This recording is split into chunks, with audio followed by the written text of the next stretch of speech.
and welcome to the 10th episode of the Lost Media Chronicles, a show that is made in conjunction with the Lost Media Wiki, a wiki that is dedicated to finding lost music, movies, television, you name it. First off, excuse the slight mess going on in the background. I am moving house, as Dykate would call it, and so the background's going to be different in future videos, so say goodbye to this. One of my most requested topics has to do with the unreleased tracks by certain artists. And I'm actually pretty hesitant to cover those types of topics, and let me explain why. You see, making an album, or even just trying to write an interesting song to record, is a challenge in and of itself. Most albums are lucky if the number of songs written for it remain under 30.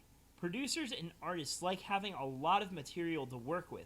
They'll have their preferred songs that will make it onto the album regardless, but then there are the selection of songs that the artist likes but the label doesn't, or vice versa. Another thing that occurs is that sometimes a song gets a lot of effort put into it, but unfortunately it just doesn't fit anywhere on the album.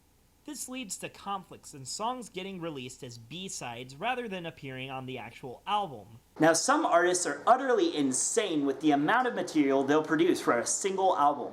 Artists like Bruce Springsteen may write up to 80 songs for a single album, while Ryan Adams and Prince will throw out multiple entire albums in a single year. Now, most artists only leave about 5 to 10 tracks on the cutting room floor once the album is released. And that leads us to today's topic, the various songs done by Coldplay. Now, we've already done a 2-part 2 Beats Plus episode on Coldplay, which you should definitely check out, especially if you're interested in hearing our opinions on Coldplay, and if you want to find out more about what they do. Here, we're just going to talk about the lost songs, so let's get started. Now, if you look up the Wikipedia list on Coldplay songs, you'll find an entire section dedicated to the unreleased tracks done by them. Coldplay is known for having a very strong and vocal fan base. This is because Coldplay themselves are a very passionate band, which reflects upon the attitude the fans have towards their music. Chris Martin doesn't just write a song, he bleeds his heart and soul into it, even if the song is heavily borrowing musical elements from another song.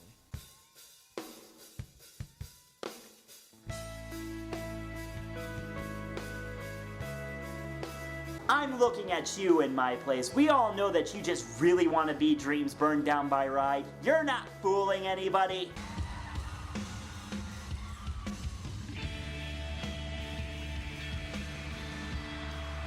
Coldplay have numerous unreleased tracks. Most of them range from the second album, A Rush of Blood to the Head, and all the way to their most recent album, Ghost Stories.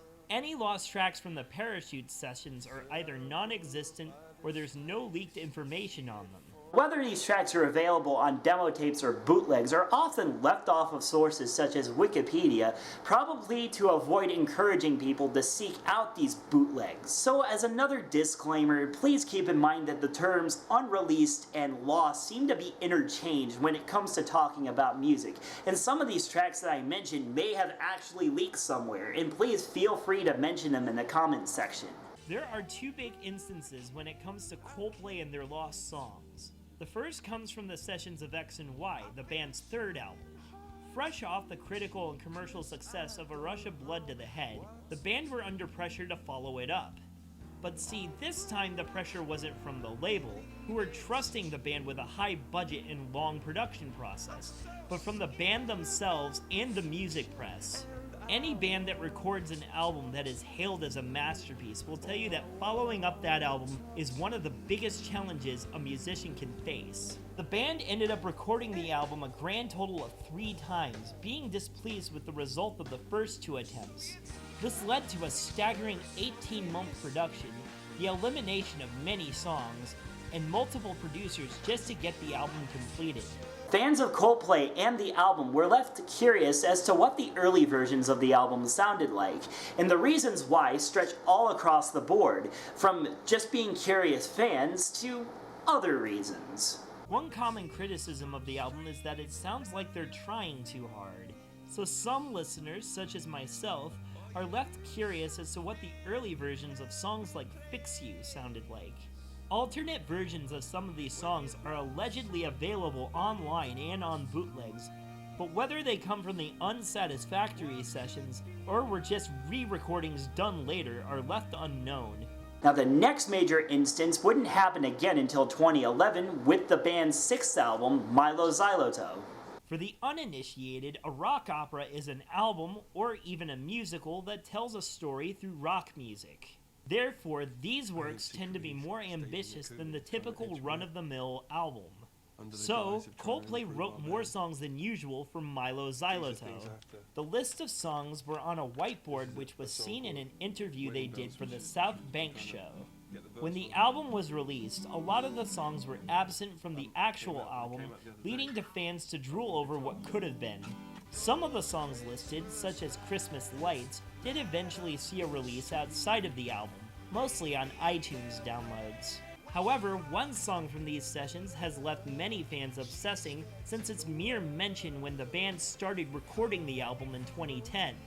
The song was called Car Kids and was allegedly a pot shot at kids who were obsessed with having fancy cars. It was likely scrapped due to it not quite fitting in with the album's themes and storyline, though many fans wonder as to why it was never released as a standalone song like a lot of the other songs from the sessions. It doesn't help that the band have plastered the CK logo all over their instruments, and Chris Martin has even been seen wearing a shirt that says Car Kids on it. It's as if the band is intentionally trolling its fans, making them think that the song is eventually going to be released and then never letting it out, despite constantly referencing it. And that's kind of what brings us to the conclusion of today's topic. To be honest, as interesting as this subject can be to a lot of people, it's really only gonna hover over the heads of the hardcore fan base, because most people don't go around seeking this type of stuff. But to be honest, it's because of these little works and the people that seek them out that the lights are still on for the Lost Media Wiki. I may not be the biggest fan of Thomas the Tank Engine, but Trey is, and maybe just us talking about it helps get more people interested. And as long as there are hardcore fans seeking out these tracks, you can bet that there will continue to be a demand for lost music to be found on the Lost Media Wiki. Thanks for watching, and join us next time when we go over a music video which only exists in an early, incomplete version. Yeah, it's gonna be Radiohead. See you later.